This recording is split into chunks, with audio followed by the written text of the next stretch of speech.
Hi everyone, आज हम chapter 6 materials around us के क्वेश्चन आंसर्स करने जा रहे हैं। तो पहला क्वेश्चन है, visit your kitchen and observe how your parents have organised various edibles. यानी अपने किचन में जाइए और ऑब्जर्व कीजिए कि किस तरह से आपके पेरेंट्स ने हर खाने वाली चीज़ों को ऑर्गेनाइज करके तरीके से रखा है। Can you suggest a better sorting method? क्या आप भी कोई अलग तरीका बता सकते हैं या मेथड सजेस्ट कर सकते हैं? तो right it in your notebook. तो उसे अपने नोटबुक में लिखिए। तो ये वैसे तो आप खुद करने की चीज़ होती है, लेकिन एग्जाम्पल के तौर पर मैं आपको इसका आंसर देती हूँ।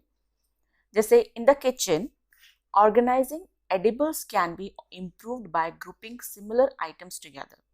हम किचन में जाते हैं तो हम क्या कहते हैं कि जो खाने की चीज़ें होती हैं उसको एक तरीके से, एक सिमिलर आइटम्स जैसे खाने वाली चीज़ें हैं उनको अलग चीज़ों में रखना, और जो सिमिलर आइटम्स हैं, सेम सेम तरह की चीज़ें, उनको अलग रखना। जैसे for example grains and pulses हैं, उनको एक सेक्शन में रखना। जैसे दाल, और दाल तरह तरह की दालें होती हैं वो अलग एक सेक्शन में रखना। ठीक है, जैसे ये आप देख सकते हैं, इस तरह से जार में रख सकते हैं। Spices in another section, spices यानी मसाले, उनको अलग तरीके के सेक्शन में रखना, डब्बों में रखना इस तरह से, और लेबलिंग करके रखना, तो इजिली आइडेंटिफाई कर सकते हैं। Snacks and ready to eat items in a separate section. Snacks जो खाने वाली चीज़ें, जल्दी खाने वाली, जैसे चिप्स वगैरह होते हैं, वो सब हम एक अलग सेक्शन में रख सकते हैं। Oils and condiments in another, oils हुए या सॉस हुए, डिफरेंट तरीके के सॉसेस होते हैं या डिफरेंट तरह के ऑयल्स होते हैं, उन्हें एक अलग ही सेक्शन में रखना, डब्बों में लगाकर। तो use transparent containers for easy identification and label each container for quick access. Transparent container से रखने से हम उसको इजीली आइडेंटिफाई कर पाते हैं, पता कर सकते हैं, और उनके ऊपर अगर जब हम लेबल लगाते हैं तो इजीली हमें पता चल जाता है। तो इस तरह से हम सेक्शन वाइज इनको सेग्रीगेट कर सकते हैं। नेक्स्ट क्वेश्चन है, unscramble the letters column first and match with their properties column second. Column first में कुछ जंबल वर्ड्स हैं और कॉलम सेकंड में उन्हीं जंबल वर्ड्स को करेक्ट कर कर उसको जो डिफाइन कर रहा है उसको आपको मैच करना है। तो आपको फर्स्ट जो वर्ड है वो है मैटर। अब मैटर को डिफाइन क्या करता है? मैटर का मतलब होता है ऑक्यूपाई स्पेस एंड हैज मास। ऐसे कोई ऑब्जेक्ट जिसका मास होता है और वो जो स्पेस ऑक्यूपाई करता है, जगह घेरता है, दैट इज मैटर। सेकेंड जो है वो है सॉल्युबल। सॉल्युबल मतलब जो पानी के अंदर घुल जाता है या किसी भी सॉल्वेंट के अंदर, लिक्विड के अंदर घुल जाता है। तो मिक्सेस कंप्लीटली इन वाटर, जो पानी के अंदर अच्छे से घुल जाए, उस मटेरियल को हम सॉल्युबल कहते हैं। थर्ड है ट्रांसपेरेंट। ट्रांसपेरेंट मतलब जिस ऑब्जेक्ट के थ्रू हम आर पार चीजें देख सकते हैं, ठीक है, उसको हम ट्रांसपेरेंट कहते हैं। तो इसका राइट आंसर है objects can be seen clearly through it. Next जो है फोर्थ, ये है लस्टर। लस्टर मीन्स होता है शाइनी सरफेस, जिसमें चमक होती है, जैसे steel is a lustre. Metal के जो ऑब्जेक्ट्स हैं वो लस्टर होते हैं, उनमें चमक होती है, इसलिए। नेक्स्ट क्वेश्चन है, the containers which are used to store materials in shops and at home are usually transparent. आपने देखे होंगे जब आप शॉप में जाते हैं तो कुछ कंटेनर्स ट्रांसपेरेंट होते हैं, यानी उनमें चीज़ें दिख जाती है कि क्या है होती हैं। और घर पे भी ऐसे ट्रांसपेरेंट ऑब्जेक्ट्स या प्लास्टिक के डब्बे या ग्लास के डब्बे देखे होंगे आपने, जिसमें आर पार चीज़ें हम देख सकते हैं। तो जैसे आप ये देख सकते हैं एक डायग्राम में, इसमें आप देख सकते हैं कि उस बर्तन के अंदर क्या रखा है। तो आपको रीजन देना है कि ऐसा क्यों रखते हैं। तो इसका आंसर है transparent containers are used because they allow easy identification of the contents without opening the container. Transparent container जो होते हैं वो हम इसलिए यूज करते हैं ताकि हम उसको देखकर हमें पता चल जाए कि वो उसके अंदर क्या चीज़ है, बिना उसको खोले। ठीक है, जैसे आपने देखे होंगे छोटी छोटी दुकानों पर या बड़ी दुकानों पर बिस्किट्स ज़्यादातर ऐसे कंटेनर पे रखे होते हैं, तो हमें देख के पता चल जाता है कि उसमें बिस्किट है या चॉकलेट है या टॉफ़ी है, right. This makes it convenient to find the access items quickly. इससे हम देखकर फटाफट हम शॉप वाले को बता देते हैं इजीली कि भाई हमें ये चाहिए, तो ये बहुत ईजी हो जाता है। और घर में भी हम जब ऐसे चीज़ें रखते हैं तो हमें आइडेंटिफाई करने में बहुत आसानी हो जाती है, पता करने में आसानी हो जाती है।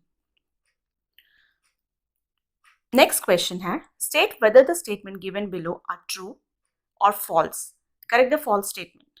अब आपको ट्रू फॉल्स लिखना है और जो फॉल्स है उसको करेक्ट भी करना है। Wood is translucent while glass is opaque. आपने 3 तरह की चीजें पढ़ी थी। ट्रांसपेरेंट, जिसका मतलब होता है जो कि क्लियर व्यू देता है, यानी जिसके आर पार हम चीजें देख सकते हैं। दूसरा हमने पढ़ा था ट्रांसल्यूसेंट, जिसके थ्रू हम क्लियर नहीं देख पाते लेकिन पार्शियल व्यू देखता है, धुंधली सी चीज दिखती है आर पार। अगर हम चीजें देखते हैं तो देखने की कोशिश करते हैं तो वो हमें पार्शियल व्यू देता है, यानी धुंधला हुआ, क्लियर व्यू नहीं होता जो। और ओपेक जो होता है वो हमें ब्लॉक्ड व्यू देता है, यानी कि जिसके थ्रू या जिसके आर पार हम चीजें नहीं देख पाते, जैसे वुड की बनी चीजें। अब जैसे ये 3 तरह के डायग्राम दे रखा है। यहाँ जो फर्स्ट है वो ग्लास से बनी चीज है जो कि एकदम ट्रांसपेरेंट होगी। दूसरा जो है वो ट्रांसलूसेंट है, जिसके थ्रू हम क्लियर नहीं देख पा रहे, थोड़ा धुंधली है। और ओपेक जो होता है जिसके थ्रू हम कुछ नहीं देख सकते, तो वो जो है वो वुड से बनी हुई चीजें हैं। तो वुड जो है वो ओपेक होता है और ग्लास जो है वो ट्रांसपेरेंट होता है। तो जो फर्स्ट जो पार्ट है ट्रू फॉल्स का वो फॉल्स है और उसका करेक्ट स्टेटमेंट है wood is opaque and glass is transparent. Second question है, aluminium foil has lustre while an eraser doesn't. तो एल्यूमिनियम फॉयल के अंदर एक चमक होती है। अब आप देख सकते हैं इसमें एल्यूमिनियम फॉयल में एक चमक होती है, लस्टर होता है, लेकिन इरेजर में नहीं होता। इरेजर में कोई चमक नहीं है। तो ये बिल्कुल ही ट्रू स्टेटमेंट है। अब जब ट्रू है तो उसे करेक्ट करने की जरूरत नहीं है, सिर्फ वहां पे टी लिखना है, यानी ट्रू है।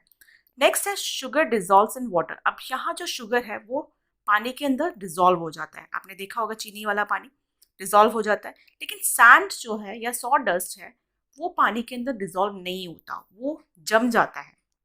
ठीक है, जो ऊपर वाला देख रहे हैं वो एक वुड का सॉडस्ट है जो कि ऊपर जमा है और नीचे जो मिट्टी है वो जम जाती है। तो ये ट्रू स्टेटमेंट है।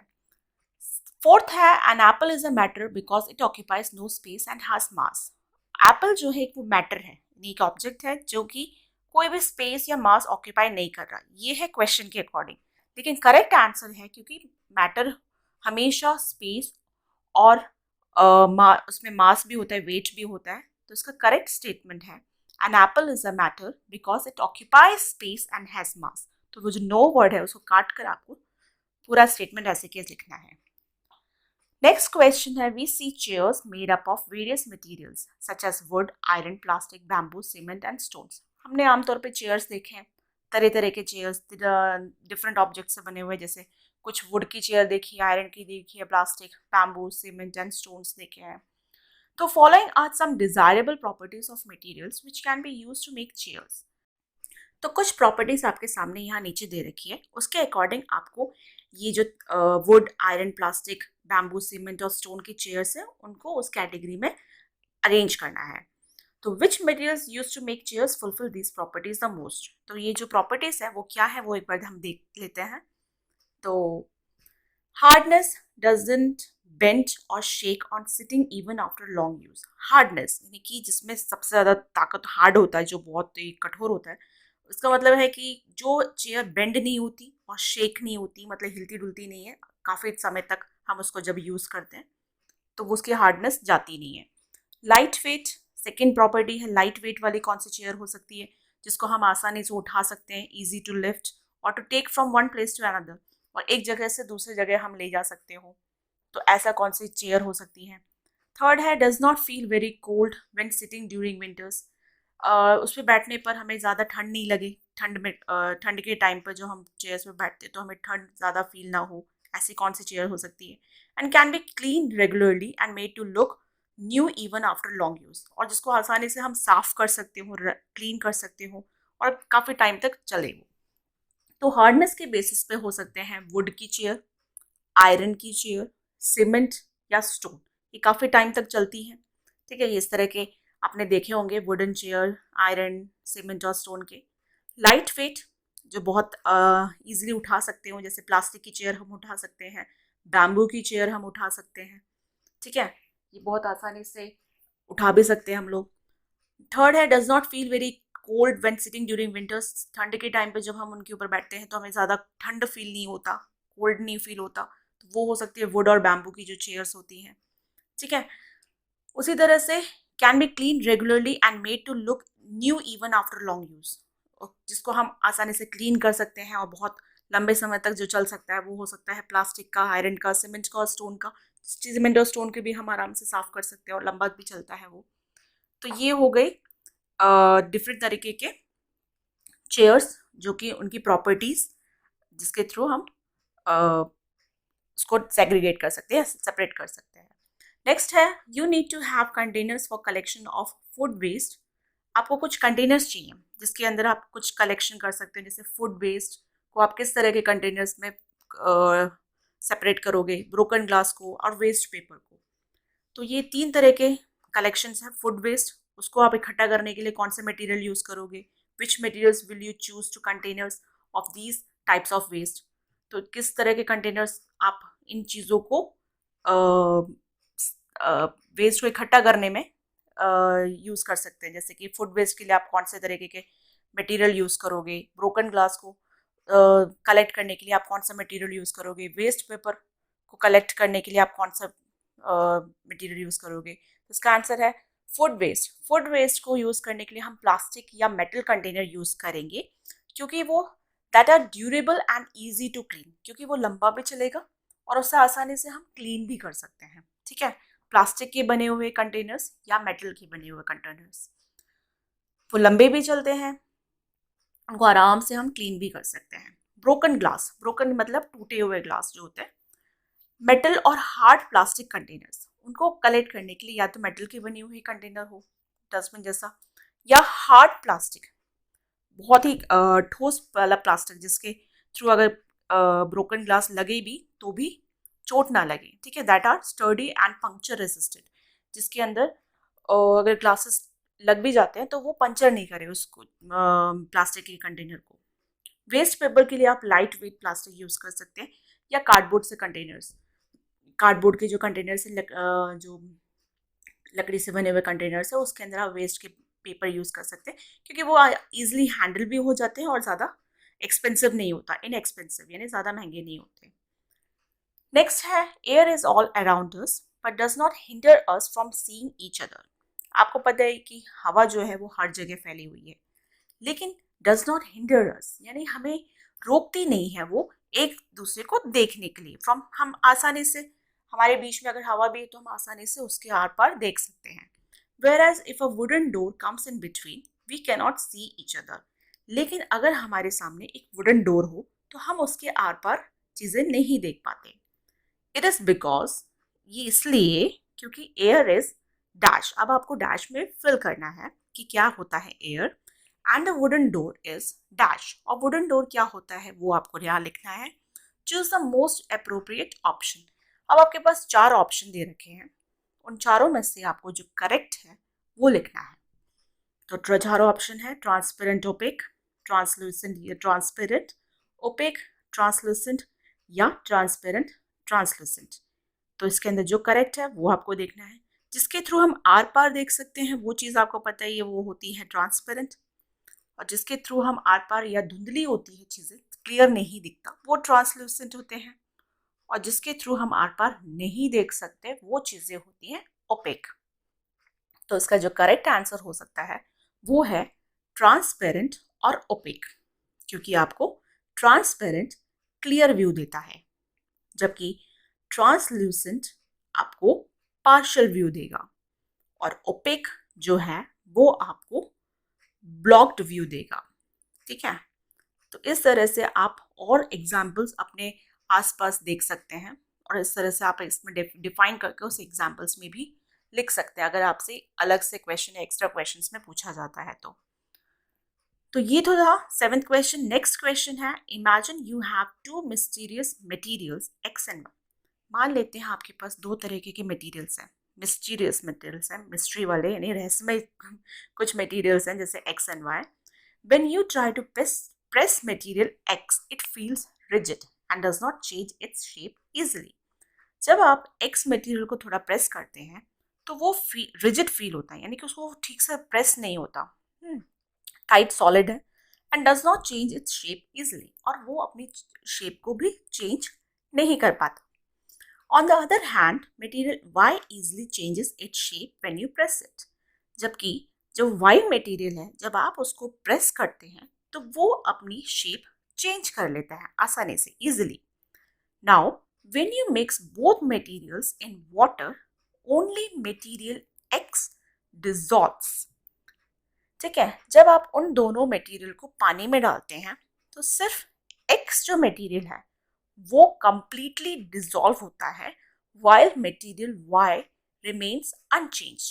ठीक है, वो जो दो मटेरियल है, जब आपने उसको पानी के अंदर मिक्स किया तो जो X था वो कंप्लीटली डिसॉल्व हो गया और Y जो है वो वैसे के वैसे ही पड़ा रहा. What can material? तो क्या हो सकते हैं मटेरियल X और Y? Can you identify whether material X is hard or soft? ठीक है, तो आप ये बहुत सारे एग्जाम्पल्स हैं X एंड Y के लिए, आप बहुत सारे एग्जाम्पल्स सोच सकते हैं. आप अपने मन में सोच भी चुके होंगे इसका आंसर. इसका जो सेकंड पार्ट है, ये पूछा गया है कि क्या वो मटेरियल X जो है वो हार्ड है या सॉफ्ट है. And what about material Y? और Y मटेरियल कैसा होगा? Justify your answer. जो भी आप आंसर सोच रहे हैं तो उसका जस्टिफिकेशन भी देना है कि वो ऐसा क्यों है. तो इसके आंसर्स कुछ भी हो सकते हैं. जैसे सॉलिड मटेरियल जो कि पानी में घुलता हो, वो या तो सॉल्ट भी हो सकता है, शुगर भी हो सकता है. तो उसमें आप सॉल्ट या शुगर कुछ भी लिख सकते हैं. वो इसलिए क्योंकि जो ये सॉल्ट है यहाँ पर हार्ड है और पानी के अंदर इजीली सॉल्युबल है. तो इसका जस्टिफिकेशन यही है कि वो हार्ड एंड सॉल्युबल है इन वाटर. मटेरियल वाई जो है वो रबर हो सकता है क्योंकि वो सॉफ्ट भी है और पानी के अंदर सॉल्युबल भी नहीं है, इनसॉल्युबल है. तो उसके जस्टिफिकेशन के लिए आप लिख सकते हैं that material x is hard because it does not change shape easily and dissolves in water.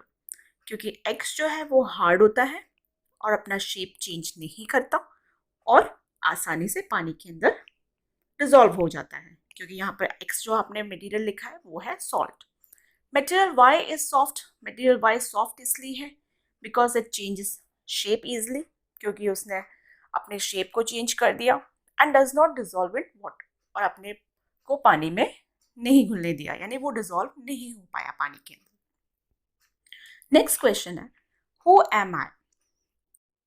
Identify me on the basis of the given properties. Who am I, मैं कौन हूँ, और जो प्रॉपर्टीज आपको दे रखी है उनके बेसिस पे आपको आंसर देना है. तो यहाँ हु एम आई जो है वो क्वेश्चन की बेसिस पे आपको मुझे मेरी आइडेंटिटी नहीं बतानी, आपको सिर्फ इन क्वेश्चंस के अंदर जो आइडेंटिटी हो सकती है, जो एग्जाम्पल हो सकते हैं वो बताना है. तो यहाँ पर है आई हैव लस्टर. तो चमक किस चीज़ में हो सकती है? तो उसका एग्जाम्पल है स्टील या मेटल की कोई भी ऑब्जेक्ट ले लीजिए. तो स्टील के अंदर चमक होती है. I can be easily compressed. मैं आसानी से कंप्रेस्ड हो सकता हूँ. तो ऐसा कौन सा एग्जाम्पल है या ऐसा कौन सा मटेरियल जो कि आसानी से कंप्रेस्ड हो सकता है? Yes, rubber. I am hard and soluble in water. मैं हार्ड भी हूँ और पानी के अंदर घुल भी जाता हूँ. तो यहाँ पर आप शुगर लिख सकते हैं या सॉल्ट लिख सकते हैं, कुछ भी लिख सकते हैं. You can not see clearly through me. I have mass and volume but you can not see me. मेरे I have mass and volume, इसमें वेट भी है, वॉल्यूम भी है, लेकिन उसके थ्रू हम देख नहीं सकते, जो कि है एयर. अब आप make your own who am I. कुछ आप अपने ही एग्जाम्पल या अपने क्वेश्चंस दे सकते हैं. जैसे कि आप पूछ सकते हैं that you can see clearly through me. इसका एग्जाम्पल क्या हो सकता है?